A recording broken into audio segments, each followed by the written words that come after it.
Today, we sit down with Todd Schuchart to discuss his unconventional journey into the life insurance lead generation space. Todd shares how he stumbled into the industry by accident, leveraging his deep experience in sales and the lessons from his corporate background. We delve into Todd's agent-first philosophy, detailing how his early days as a producer and his disenchantment with corporate leadership shaped his mission to empower agents. Todd reveals the importance of lifting agents up, filling the gap left by companies that push innovation down without giving salespeople the tools they need to succeed. We also discuss the hurdles that Todd faced when introducing new sales technology, such as AI-driven CRMs, to a traditionally minded industry like life insurance. And we highlight the importance of honest, transparent communication, especially when integrating AI into the client interactions. As always, if you found value from this content, please like and subscribe. All right, Todd Schuchart, welcome to Beyond Fulfillment. Thanks, Dave. Appreciate you, man. Glad to be here. Yeah, absolutely. Glad you could take the time. Okay, so let's get right into it. So Todd, how did a self-proclaimed goofball find his niche and become an expert in the seemingly serious world of life insurance leads? Buddy, that's a really good question. On accident is really the answer. The whole digital experience for me has been on accident. All the way back to '07 when I got into space. It was just, one of those things, divine intervention, maybe, universal favor. I'm not exactly sure, but I'm glad I'm here. I had Okay. a question from an old partner. He called me one day and said, "We got to look at this life insurance leads gen thing." And I was doing some other stuff at the time. I'm like, I don't know. And he was very persistent, and we do really good work together. So I said, all right, let's take a peek. And that's what we did. We looked into it. We got tied into what we didn't know at the time was a poor play on infinite banking, utilizing IULs to show people how to get out of debt tied to a software that they had to buy for $4,000. The challenge was getting someone to spend $4,000 to get out of debt. It kind of feels like, it didn't line up with the story. And in that process, learned about getting licensed and went out and did that. And in doing so, I learned this business from a perspective that most marketers aren't willing to do, and that's to dive into the niche and to become part of it. So I produce, I write policies, I train, and the whole thing. And I do all of that, Dave, because what I learned in my corporate career when I got to the C-suite is they were so disconnected from the street that they were pushing things out that made the life of the sales agent incredibly difficult. So I learned at that point that if you don't have a toe in the street still, you're kind of going to be obsolete sooner than later.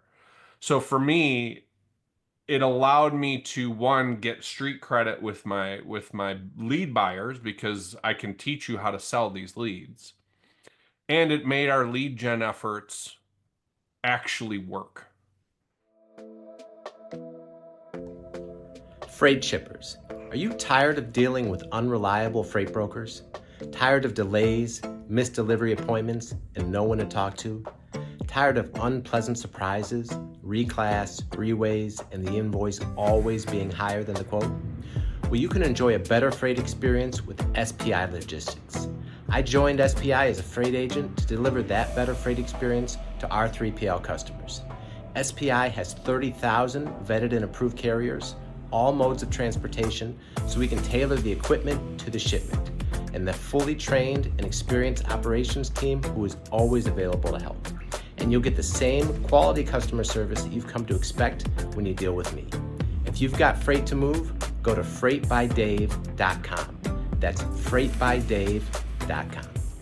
The messaging that we use and the way that we approach this all came from things I was hearing when I was working and selling life insurance.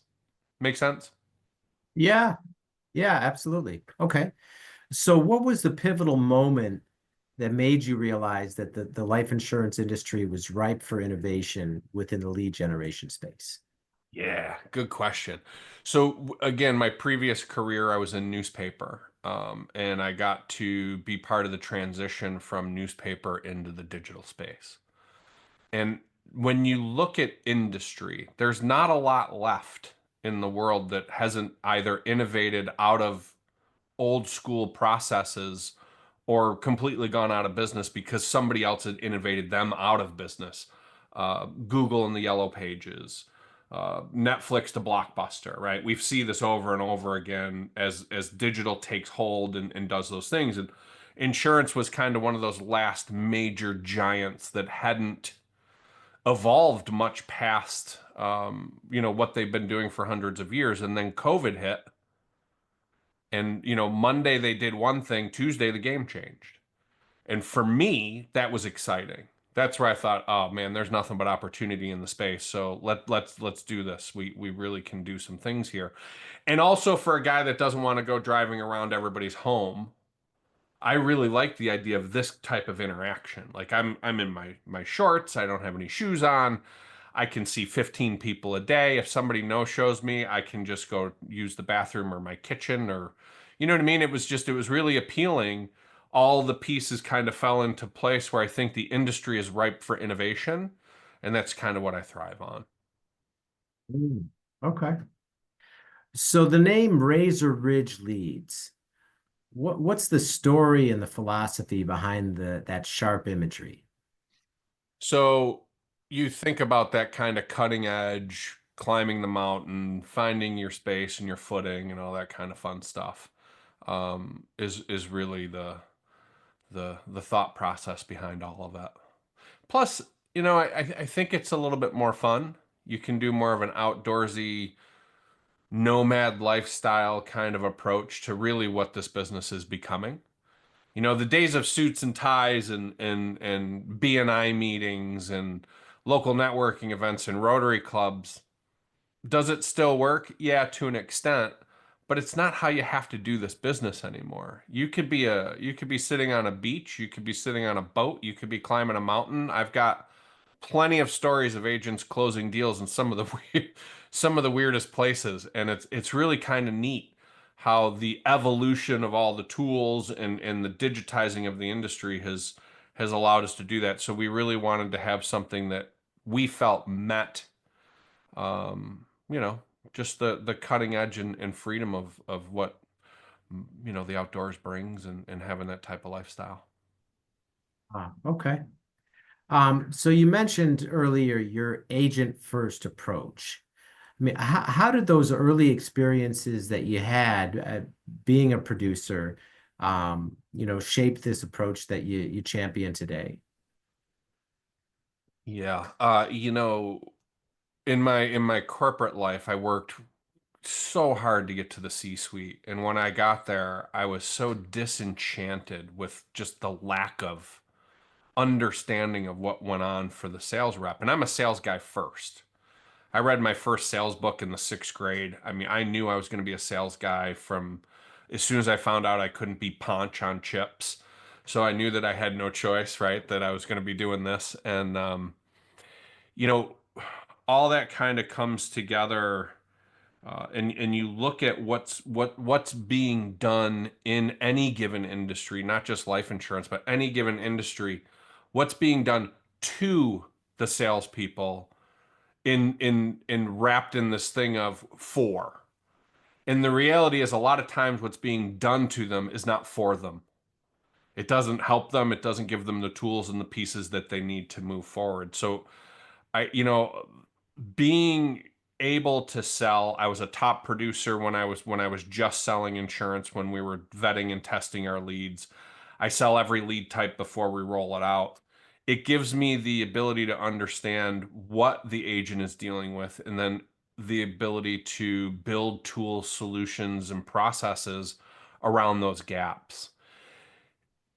So the space in every space does this. You get to that C-suite, you get disenchanted, and you push innovation. You push innovation down, and it feels like somebody's pushing it down. Just on the top of your head. You can't quite get above the water. And our whole approach is lifting the agents up so that they can get some breathing room, because from the agent's chair forward, is where the innovation is missing. So as IMOs and carriers are pushing innovation down, we see a huge gap in lifting agents up to meet what the carriers and IMOs are doing, so that they have tools in order to keep up with the things that are coming.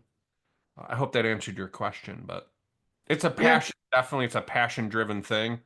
And I feel like as a lifelong sales champion, um, we're abused. Everybody blames sales for everything. Very, very, very, very rarely do they blame them for the success of the organization. It's usually some guy screaming it who is in a tower somewhere that hasn't sold a thing in God knows how long. And the reality is it's not. It's the salespeople that bring it. So as much as grief as we give them, we need to give them the tools and think of them first, because that's what drives the health of the organizations. Yeah, no, agreed. And I'm a lifelong sales guy myself, so nothing happens till a sale is made. So I certainly support that mindset. Okay, so what were some of the initial hurdles you faced when you introduced this conversational sales training and the AI-driven CRM tools to such a traditionally minded industry? Yeah. Old school or old guard doesn't like it at all. Um, as much as salespeople have to change and adjust, they also resist it probably the most. So I have that in mind every time that I'm rolling pieces out. And the easiest way to do that is to do first and to teach second. Because you can't debate success, right? So how do we challenge the old guard is we smoke them, right? We come out and we do things they didn't think were possible, and then we circle back and we show them how we did it. So the conversational sales training, listen, at the end of the day, everybody can sell. Everybody has sold in their life. If you were a kid and you convinced your parents at one point to let you stay out past curfew for a special event, you sold them. If they said no and you had to come back and say, "Hey, listen, I'll clean my room, I'll do the dishes, and I'll mow the lawn if you let me stay out 2 more hours." You value stacked, you sidestep rebuttaled, and you closed, and they say, "Yeah, go ahead." And now you've done the thing that everybody else is terrified of. You closed the deal. What people do in sales is they go, "I'm in sales now, so I must be in a sales mode." And they forget that it's just two people talking together, right? It's the lead and the agent, and the lead should be talking, the agent should be listening to see if there's an opportunity there to service the need. If they listen with intent to understand and they know their product, then they're going to have themselves a client. If they come in and they try to do all the manipulation tactics and the old school sales stuff from the 80s that I miss and love and was really good at, but doesn't work today. It's about connecting with people and just having those conversations. And I think the easiest way to do that is to teach people how to open a sales call and how to just shut up and listen to understand. Not asking a question because it's in a script that somebody gave me that I don't get. Right. And there's so much of that going on that agents don't get the opportunity, the freedom, or the runway to find their own voice. So a lot of what we're doing is this is the structure of conversational selling. These are kind of the pieces that we're doing. I teach heavily on opening the call because that's where the close is made. If you don't open, you're never going to close. You can always tell if you open wrong. You hear things like, got to think about it, talk to my wife, partner about it, or pray about it. You screwed something up in your intro. So if we can teach the intro, the rest of it plays off of that. And then you give people the freedom to just talk to somebody and make a connection. Stop trying to be sales and just be a person communicating with another person. Now, you have a mission, but that shouldn't take over that connection piece. And I think that's where we get it wrong. Okay, and so following up on that, were there any frustrations that emerged when you first, implemented this way of, I guess we can call it simplifying the sales process? Yeah, that's exactly it. Simplifying it just broke people. It breaks people still to this day. It's got to be this convoluted, hard thing. I've got to master these 400 rebuttals. I got to learn all these manipulation tactics, and I've got to do neural linguistic programming, and none of that matters. Now, are there sales strategies that you can use, like the takeaway and regaining control by by asking the questions? Yes.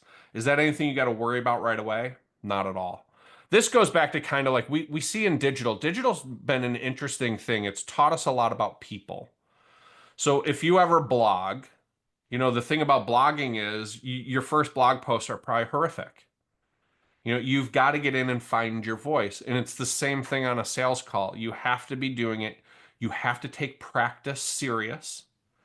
Listen, sales is the hardest working, most you'll make the most money in any other career. It's also the easiest, lowest paying job.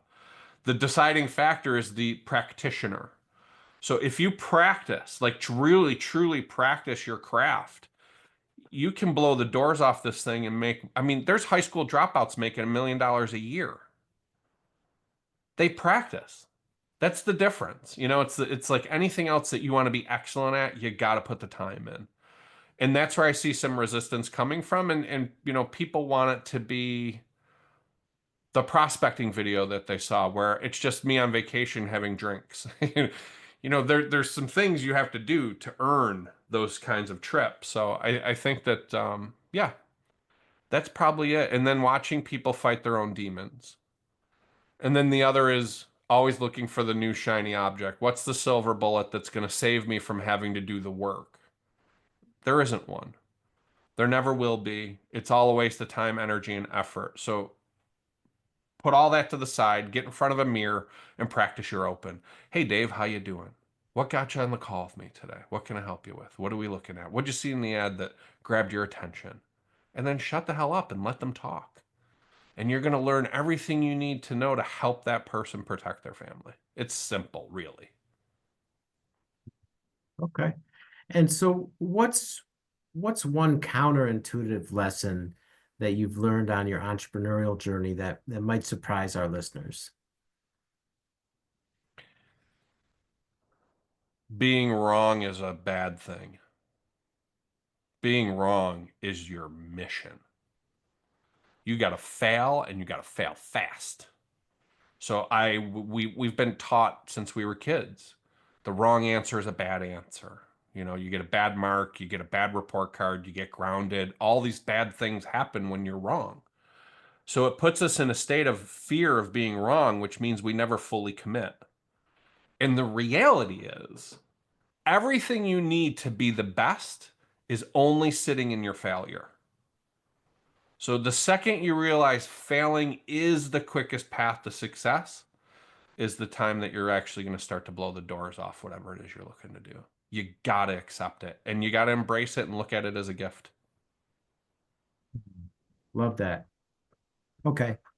And, Todd, people can look at, your success and what you've built and, uh, you know, ma- I'm sure there's some maybe misunderstandings, but what do you think is the biggest misconception about what it takes to get to the top level?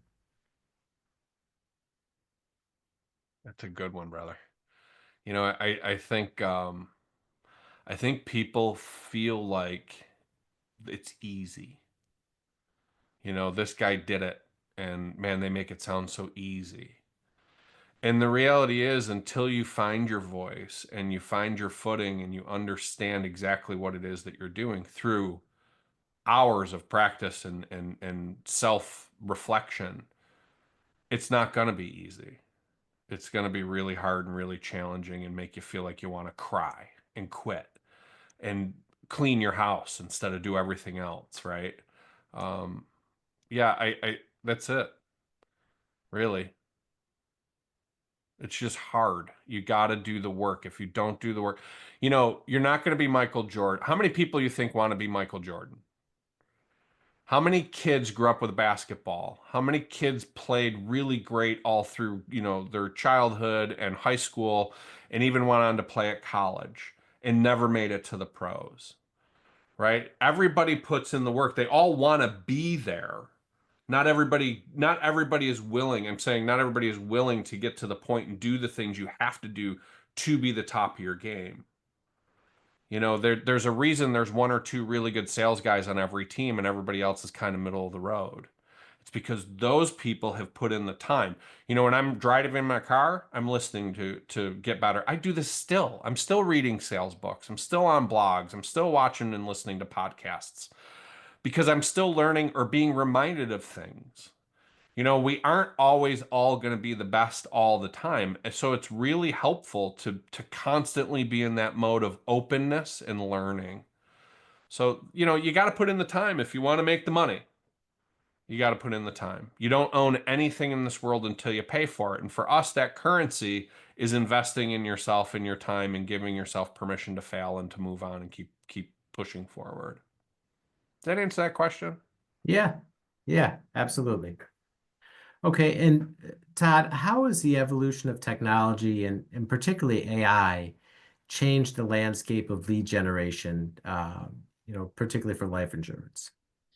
Yeah, so Dave, I don't think for the lead gen side, it's at the point where it's really doing a whole lot there. But on the lead nurturing side, getting the agents into the sales conversation, having consistency in lead follow-up and nurturing is where the win is, I feel at this point. So we've got agents, we run a conversational AI inside our CRM. It is not the lead communication. It is a piece of the communication. So we lean into pre-canned lead nurturing, agent interaction, and AI conversational nurturing. And then you have to define what those roles are, right? Like each AI tool or agent that you implement has to have a specialty just like every person does in your company. Your top closer is not your receptionist. And your receptionist isn't doing things that your CFO is doing, right? Each one of those is a job. So each one of those pieces of technology needs to do its job and understand how that flows together. So I think we're going to see a lot more come of AI in the next, 6 to 18 months that's really going to change the sales landscape.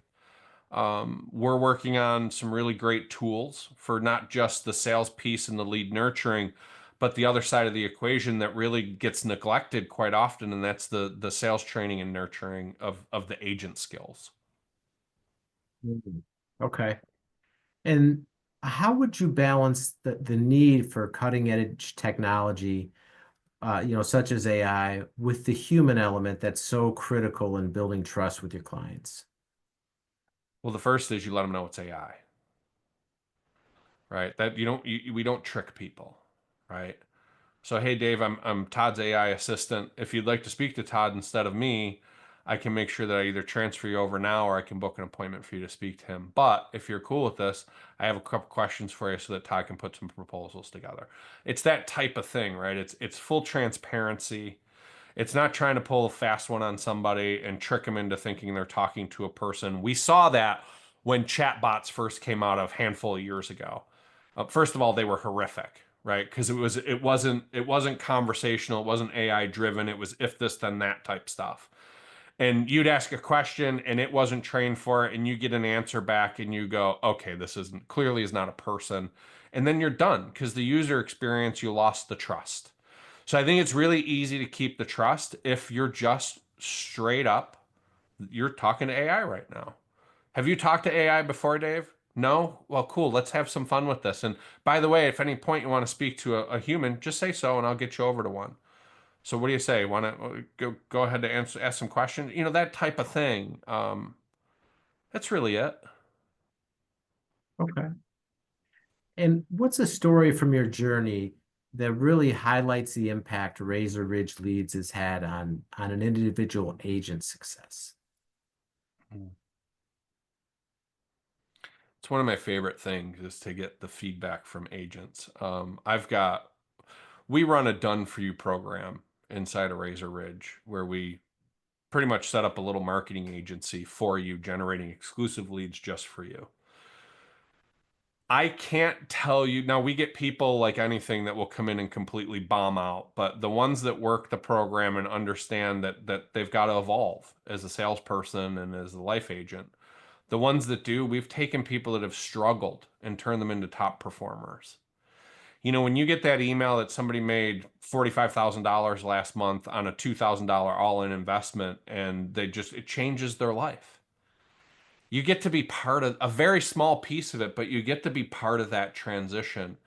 I realized years and years ago that what I do as a sales manager is talked about at the dinner table of my salespeople with their families. Um, and once I think you realize that, you start to take a different ownership and approach to how you work with somebody, you know, and you realize that you're a ripple effect. You know, it's they make more money, they get to change their life, their family gets to change their life. It's a really cool thing that when I first started this, truthfully, Dave, I was too young and naive to even think about. I was all about moving the needle, you know, pushing the P&L and all that kind of fun stuff. And then one day somebody told me a story about their dinner conversation involving me, and I was like, "Oh wow. This is really like this is because I talk about them at dinner. Why didn't I think they were talking about about me and the things that we were doing?" So I love to hear all of it. I love to hear the successes. I love to see somebody finally find their footing, um, and just really own that thing that they came here for. You know, we all have this dream of what we're doing or direction that we want to take our lives because we're miserable where we currently are. We're not making enough money, or we just want to do better by our families. To be a part of seeing that happen is it's everything. That's, you know, money's great, but it only goes so far, right? So yeah, lots of those little wins. Okay.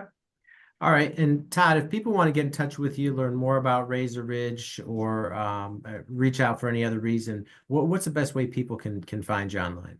Yeah, so razorridge.com always. You can find our links to our YouTube channel, our LinkedIn, and our Facebook page. Our Facebook page is closed. We do trainings in there all the time. There's great resources. You can get your free conversational sales training on our website. I don't charge for it. It is hands down better than the 90% of the paid programs on the market. Our YouTube channel, we do weekly lives, we do exclusive trainings in there as well. We build on the four core on how to use pipeline to manage your business. So follow us and hang out with us. We'd love to see you. I go live every Thursday. All that can be found on the website and in our Facebook group. I do live trainings. Last couple weeks have been live role playing. We're moving into a new series starting next week after Easter. So we've got a lot of really cool things kind of hanging in and around there. So come hang out with us. We'd love to see you. All right. We'll link all that in the show notes for everyone. All right. Well, Todd, thank you so much for taking the time to be here and sharing all this valuable wisdom from your journey with our audience. We greatly appreciate it. Dave, thanks for having me. This was great. Appreciate All you. right. And that's all the time we have for now. We will see you next time.